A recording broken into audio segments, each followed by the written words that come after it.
युधिष्ठिर और सर्पों के प्रश्नोत्तर। नूह के सर्प योनि में आने का इतिहास, भीम की रक्षा और नहुष का स्वर्ग गमन। सर्प के प्रश्नों का उत्तर देने के पश्चात युधिष्ठिर ने स्वयं उससे इस प्रकार प्रश्न किया। सर्पराज, तुम संपूर्ण वेद वेदांगों के ज्ञाता हो, बताओ किन कर्मों के आचरण से सर्वोत्तम गति प्राप्त होती है।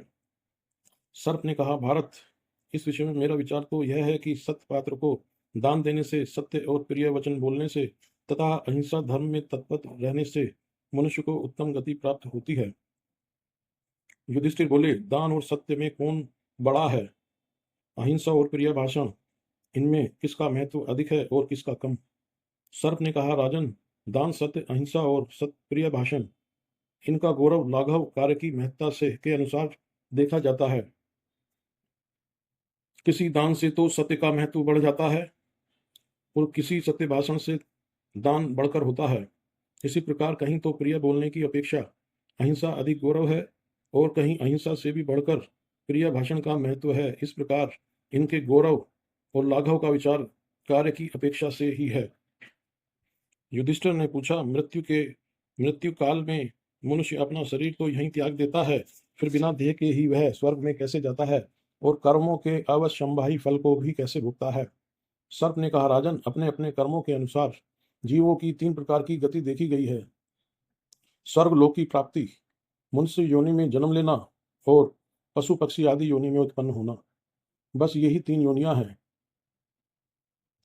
इनमें से जो जीव मनुष्य योनि में उत्पन्न होता है, वह यदि आलस्य और प्रमाद का त्याग करके अहिंसा का पालन करते हुए दान आदि शुभ कर्म करता है, तो उसे पुण्य की अधिकता के कारण स्वर्ग लोक की प्राप्ति होती है।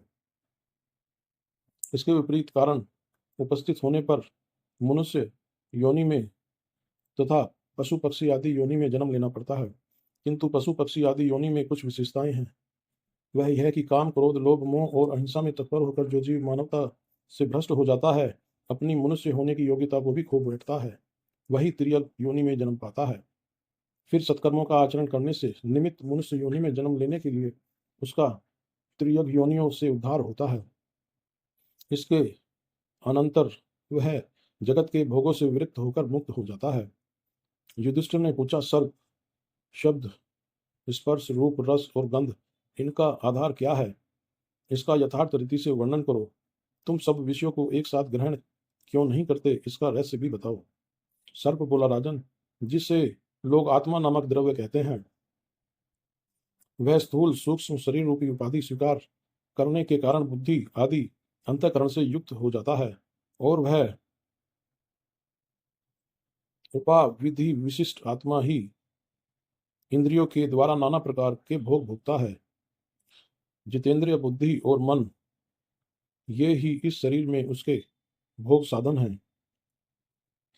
तात विषयों की आधारभूत जो ये इंद्रियां हैं, इनमें स्थित हुए मन के द्वारा यह जीवात्मा ब्रह्मा वृत्ति द्वारा क्रमशः भिन्न भिन्न विषयों का भोग करता है।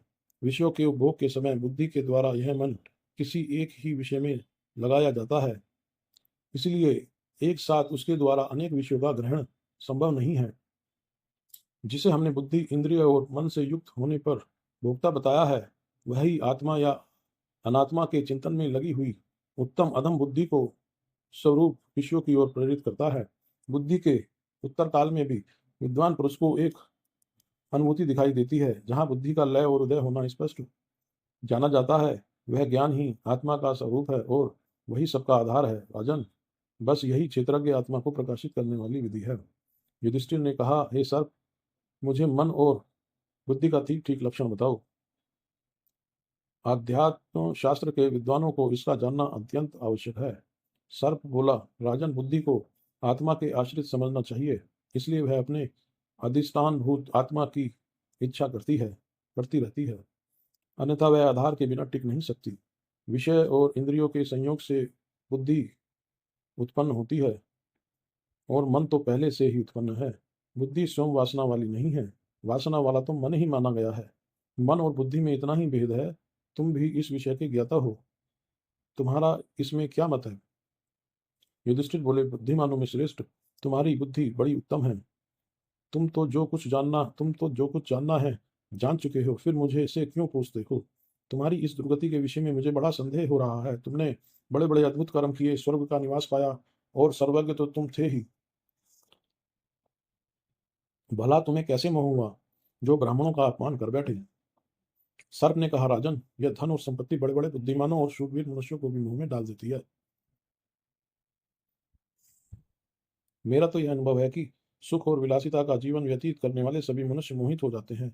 यही कारण है कि मैं भी ऐश्वर्य के मोह से मदमस्त हो गया था।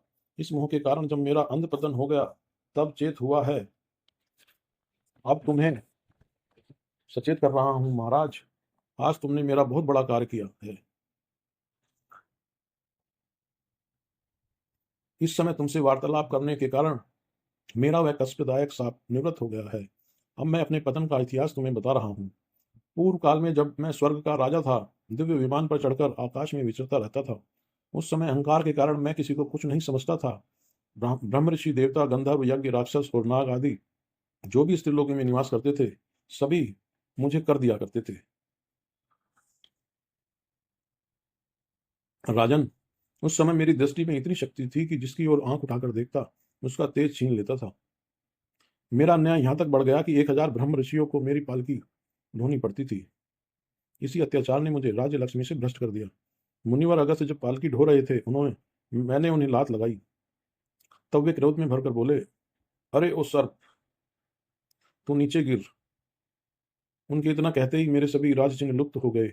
मैं उस उत्तम विमान से नीचे गिरा। उस समय मुझे मालूम हुआ कि मैं सर्प होकर नीचे मुंह किए गिर रहा हूँ।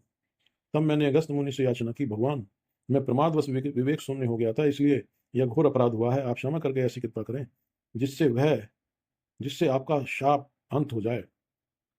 मुझे नीचे गिरता देख उनका हृदय दयार्द हो गया और वे बोले, राजन, धर्मराज युधिष्ठिर तुम्हें इस शाप से मुक्त करेंगे। जब तुम्हारे इस अहंकार और घोर पाप का फल क्षीण हो जाएगा, उस समय तुम्हें फिर तुम्हारे पुण्यों का फल प्राप्त होगा। तब मुझे उनकी तपस्या का महान बल देखकर बड़ा आश्चर्य हुआ। महाराज, लो ये तुम्हारे भाई महाबली भीमसेन। मैंने इनकी हिंसा नहीं की, तुम्हारा कल्याण हो। अब मुझे विदा दो, मैं पुनः स्वर्गलोक को जाऊंगा। यह कहकर राजा नहुष ने अपने अजगर शरीर का त्याग दिया और दिव्य देह धारण कर पुनः स्वर्गलोक में चले गए। धर्मात्मा युधिष्ठिर भी अपने भाई भीम और धूम्य मुनि को साथ ले आश्रम लौट आए। वहां एकत्र हुए ब्राह्मणों से युधिष्ठिर ने सारी कथा कह सुनाई। धन्यवाद।